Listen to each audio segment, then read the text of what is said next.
So there's some pretty major news, and it's got MAGA going full meltdown. But I'm going to show you how it's a crack that actually runs much deeper than you might originally think. That's because there are two camps in the Trump White House. And this brand new database that was announced with a tech company called Palantir is a wedge that could split the crack into a canyon. First, you've got the techno-fascist camp with J.D. Vance. That includes Elon Musk, the Doggy Boys, Russell Vought, all the tech bros backing him like Peter Thiel and Mark Andreessen, and of course their spiritual advisor, Curtis Yarvin. Then you have the Trump camp with people like Stephen Bannon, Stephen Miller, Pete Hegseth, Kaka Caroline, Jigsaw, Linda McMahon, and RFK Jr. First, you have to understand these camps hate each other. That's because in the Vance camp, you've got calculated zealots funded by tech billionaires, and the Trump camp is the opposite. He runs a patrimonial government, which is a government based on loyalty and favors. That's why he's surrounded by reality TV dropouts and D-list movie stars. And they don't understand anything that's happening in the Vance camp. But because they would be irrelevant without the Trump dynasty, they prioritize their loyalty to him over everything else. And they will backstab whomever is required in the process. So this is already a fragile situation, but the Palantir deal puts pressure on the fracture for a couple of key reasons. First, the Vance side doesn't care about being popular. They just want data visibility into our lives so they can control whatever they can. This is a crusade to them, and they have no loyalty to each other or to Trump. They are loyal only to their shared mission. Now, Trump wants the data for deportations, because you may have heard Palantir became famous because they helped us find the notorious OBL, and hiring a private company that uses data to find people is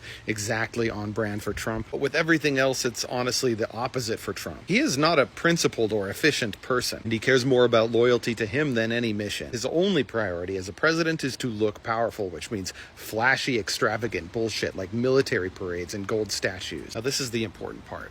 These two different approaches are fundamentally incompatible with each other, because one is about rigid principled efficiency and the other is about lavish excess. These two factions are going to collide, and spoiler alert, the Trump faction is going to win. Because while everyone says they want efficiency, it's a completely different conversation to tell a Republican voter to turn over their personal data so the government can monitor everything they do. So in this case, the MAGA tinfoil hats are working in our favor. They see a massive conspiracy with the Palantir deal, and it's gone so far that some major MAGA voices on social media are saying that Trump betrayed them. But for me, this isn't about Palantir or big tech. The big story here is the pressure it's going to put on the dysfunctional coalition in the White House. Coalition that is going to continue to have to battle these bad ideas and the bad headlines they generate. That in the process will ultimately distract the spotlight from him. And as this plays out, you have to remember none of this happens in a vacuum. Just like we saw with Doge, these are just all bad ideas. Keyboard warriors blogging about reinventing the country, that's easy. But reinventing the country is insanely difficult. And the good news for Democrats is that all of this is playing out on Trump's watch, backfiring in their collective faces and causing rifts and divisions within the Trump world, forcing everyone to choose their loyalties